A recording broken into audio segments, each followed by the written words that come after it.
The term militia is a bit perplexing.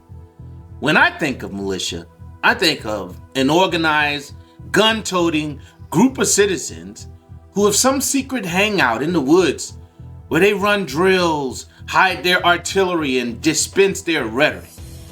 I know it's fanciful based on my programming and experiences, which is nil. That's what my imagination created. So, what exactly is a militia, and can private citizens legally form a militia? Welcome back to our channel. I'm Haas. I'm Cece. Today we got a hot topic for you.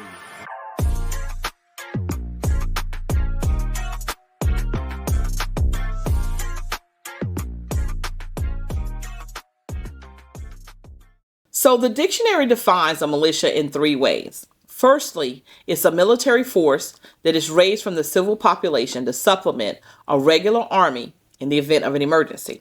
Secondly, it's a military force that engages in rebel activities in opposition to a regular army.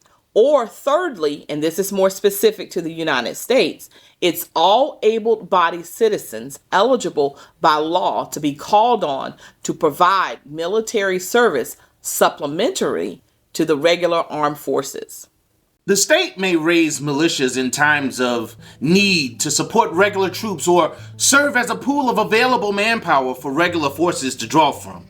State militias were historically a force organized by state governments and enrolled by universal conscription. They were mostly privately armed. The first militia regiments or antecedents to the National Guard were organized in Massachusetts in 1636. The colonies established militias because they didn't want to have standing armies. And here's why. The militia was central to Second Amendment. Number one, protection against tyranny. The founders feared that a standing army controlled by the government could be used to oppress the people. A militia composed of armed citizens was seen as a counterbalance to government overreach. And number two, state and local defense. In the late 18th century, there were no large national military, so the state militias were the primary means of defense against foreign threats, invasions, and uprisings. Number three, civic duty and self-governance. The concept of a militia emphasized the idea that citizens had a role in their own defense, reinforcing the Republican ideal of self-governance. And number four, English legal tradition, the right to bear arms, was influenced by English common law and the 1689 English Bill of Rights, which recognized the right of Protestants to have arms for their defense. There was another important reason for the militia, and that was the decentralization of power. The Second Amendment ensured that military power would not be solely concentrated in the hands of the federal government, but instead distributed among the people, organized into militias. So, does this mean militias should be constitutionally protected? Good question. The Second Amendment was ratified on December 15, 1791, to protect Americans' rights to possess weapons for the protection of themselves and their property. The original text states a well-regulated militia being necessary to the security of a free state.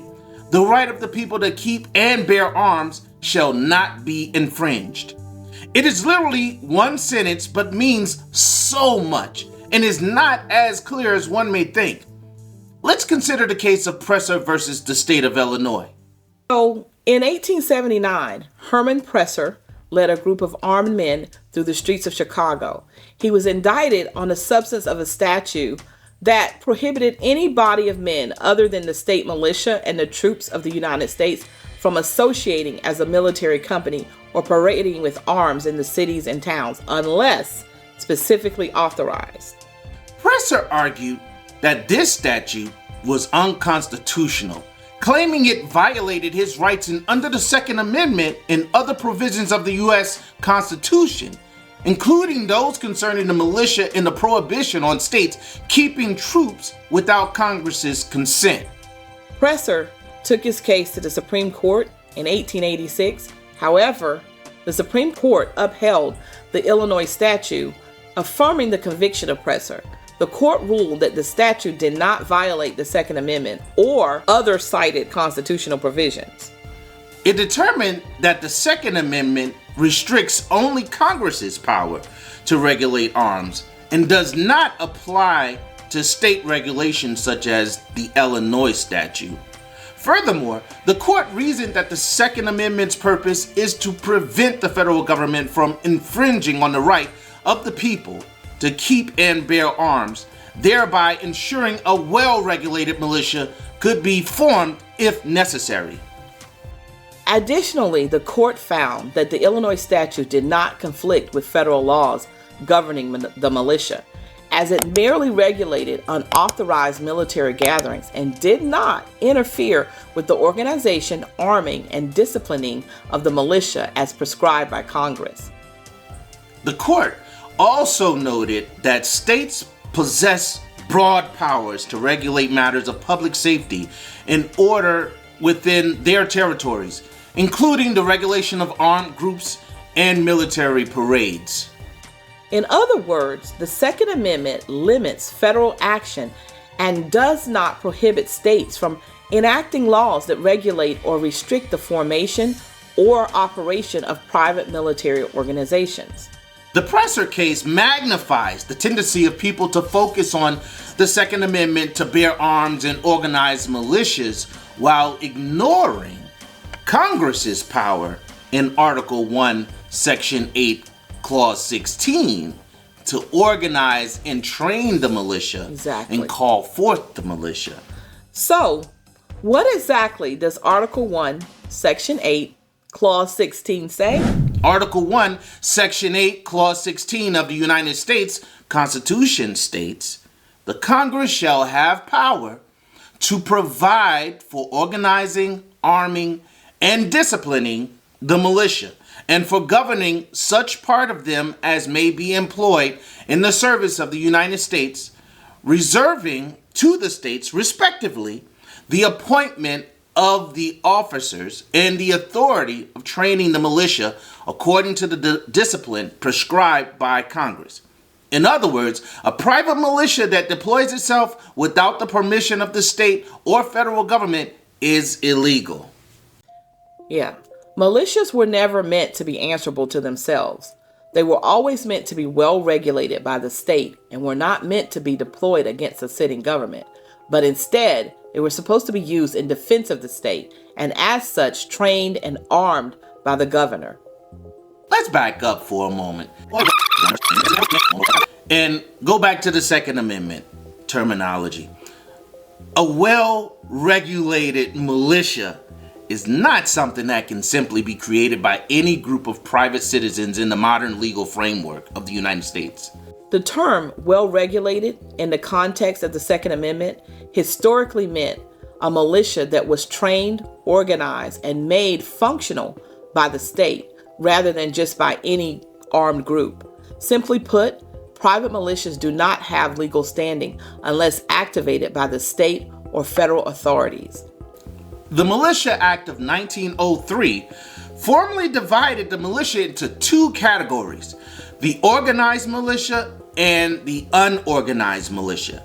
The organized militia includes the National Guard and the naval militia, which are state-controlled but can be federalized. The unorganized militia, on the other hand, is also recognized under federal law and is present in all U.S. states.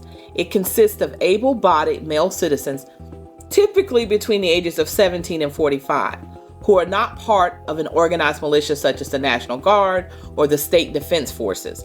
However, some states have laws explicitly recognizing and defining the unorganized militia in their statutes. Though the unorganized militia exists in every state under federal law, it cannot act independently. It must be activated by state or federal actions. In fact, some states explicitly define it in their laws. For example, Arizona, Florida, Georgia, and Texas allow the governor to activate the unorganized militia Virginia and Ohio have state laws detailing when they can be called up, and California and Oregon acknowledge them in their military codes. So does that mean that anyone could legally start a militia in one of those states? Not exactly.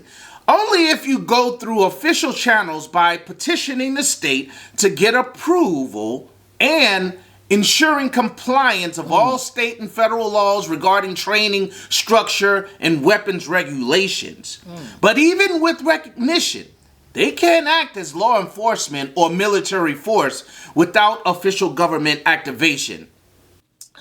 All 50 states have legal provisions prohibiting private militias from operating outside of governmental authority, but most state statutes are largely unenforced.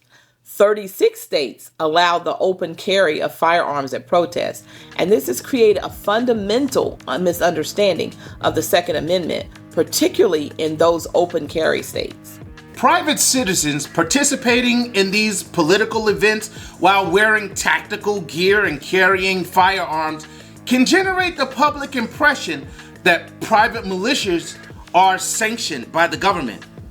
The normalization of the gathering of these groups in public and the possible appearance of these groups' alignment with police agencies presents unique challenges to public perception. There are no federal laws that regulate militia groups, but all 50 states have some kind of anti-paramilitary law on the books. Mary McCord is a former acting assistant attorney general at the Department of Justice's National Security Division. She also works with Georgetown's Law Institute for Constitutional Advocacy and Protection, or ICAP. ICAP was able to identify 4 types of laws that prosecutors could possibly use to restrict paramilitary activity. The first is a constitutional provision that requires military activity to be governed by civil authorities. This subordination clause exists in 48 states. Only Georgia and New York do not have one. The second is a statute that prohibits private militia activity without the authorization of a state government, which 29 states have on the books. The third is a statute held by 25 states, including Michigan, New Mexico, Oregon, and Pennsylvania, that criminalizes certain paramilitary activity, including public drills and demonstrating the use of firearms or techniques capable of causing death. And the fourth is a prohibition on falsely assuming the uniforms or functions of law enforcement. 17 states, including Arizona, Alabama, and Florida, ban either the assumption of police duties by civilians or the wearing of uniforms similar to military uniforms. Most states have more than one of these laws, giving prosecutors several possible avenues for criminal charges, with penalties ranging from fines to prison time. Now, while the interpretation of the Second Amendment has evolved, with modern debates focusing on individual versus collective rights, its original intent was deeply tied to the role of the militia in preserving liberty and security. Not all militias are extremist, and not all extremist groups are militias. But sometimes the two overlap, and that's where you can end up with a dangerous combination of armed, organized individuals with violent tendencies and extremist views. But militias were never meant to be answerable to themselves. They were always meant to be well regulated by the state. If you have any information you'd like to contribute to this conversation on militia, please add it in the comments. Please like this video and share it. Until next time, good people, peace. Peace.